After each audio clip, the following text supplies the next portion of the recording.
Assalamualaikum warahmatullahi wabarakatuh. Perkenalkan, nama saya Lutfia Zulfa dari Prodi Bimbingan dan Konseling NIM 63 dari kelas BKB. Pada kesempatan kali ini, saya akan sedikit membahas tentang hak dan kewajiban, hak asasi manusia dan implementasinya, usaha bela negara, serta ancamannya. Oke, langsung saja kita masuk ke materi pertama, yaitu hak dan kewajiban. Hak dan kewajiban adalah dua konsep hukum yang saling terkait dalam hubungan antara individu dan masyarakat. Hak mengacu pada hak-hak yang diberikan kepada individu sebagai bagian dari kebebasan dan keadilan, sedangkan kewajiban mengacu pada tugas dan tanggung jawab yang harus dilakukan individu terhadap masyarakat atau pihak lain. Contoh hak dan kewajiban itu, yang pertama ada hak asasi manusia, hak sipil, hak politik, hak mendapat perlindungan hukum, dan yang kelima ada hak untuk memeluk agama. Hak untuk memeluk agama. Selanjutnya ada kewajiban hukum, kewajiban membayar pajak, menghormati hak dan kebebasan orang lain, mempertahankan hak luhur Pancasila, serta menghormati simbol-simbol negara. Selanjutnya ada hak asasi manusia. Hak asasi manusia merupakan hak dasar yang secara kodrati melekat pada diri manusia, bersifat universal dan langgeng.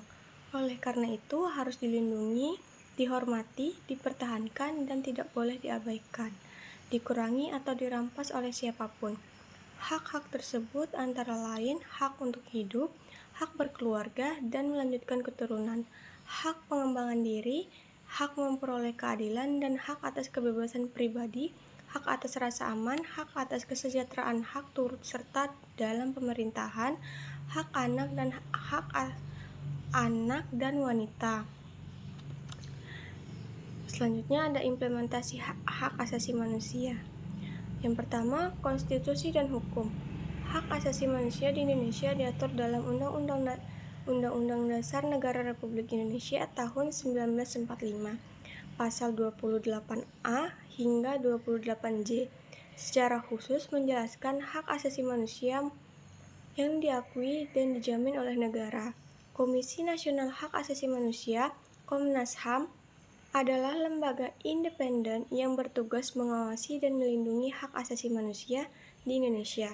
Komnas HAM berperan dalam mempromosikan, mengadvokat, dan menyelidiki hak asasi manusia. Pengadilan HAM di Indonesia terdapat Pengadilan HAM yang khusus menangani kasus pelanggaran hak asasi manusia. Pengadilan dibentuk untuk memberikan keadilan kepada korban pelanggaran hak asasi manusia dan menghukum pelaku pelanggaran. Selanjutnya ada pengabdian kepada masyarakat.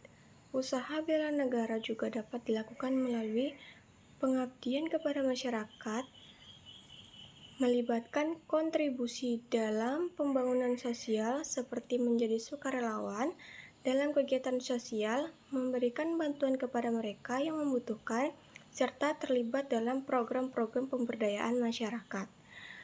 Memenuhi kewajiban sipil. Salah satu bentuk usaha bela negara adalah dengan memenuhi kewajiban sipil seperti membayar pajak tepat waktu, melaporkan pendapatan secara jujur, serta melakukan tugas-tugas administratif lainnya yang ditetapkan oleh pemerintah.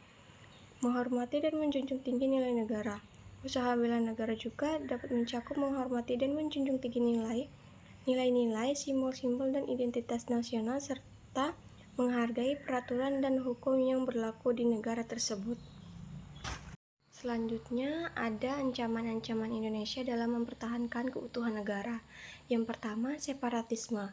Indonesia menghadapi tantangan dari gerakan separatis yang berupaya memisahkan sebagian wilayah dari negara ini. Contohnya adalah gerakan separatis di Indonesia, separatis di Papua, Aceh, dan beberapa daerah lainnya. Terorisme. Di Indonesia juga telah mengalami ancaman dari kelompok teroris yang melakukan serangan dengan tujuan merusak stabilitas dan menyebarkan ketakutan di masyarakat. Beberapa kelompok teroris seperti Jamaah Islamiyah dan kelompok terkait ISIS, Islamic State of Iraq atau Syiah telah melakukan serangan di Indonesia. Selanjutnya ada pemberontakan bersenjata. Pemberontakan bersenjata adalah perlawanan terhadap otoritas sebuah negara. Ketidaksetujuan pada otoritas diwujudkan dengan mengangkat senjata untuk meruntuhkan otoritas yang ditentang. Sejak merdeka, Indonesia sudah beberapa kali menghadapi pemberontakan. Contoh pemberontakan yang ada di Indonesia itu Gerakan Aceh Merdeka, Permesta, PRRI, serta G30 SPKI. Yang terakhir ada cyber security. Ancaman dunia digital juga semakin signifikan. Serangan cyber seperti peretasan situs web pemerintah atau pencurian data pribadi. Sekian sedikit penjelasan tentang saya. Mohon maaf apabila banyak kekurangan.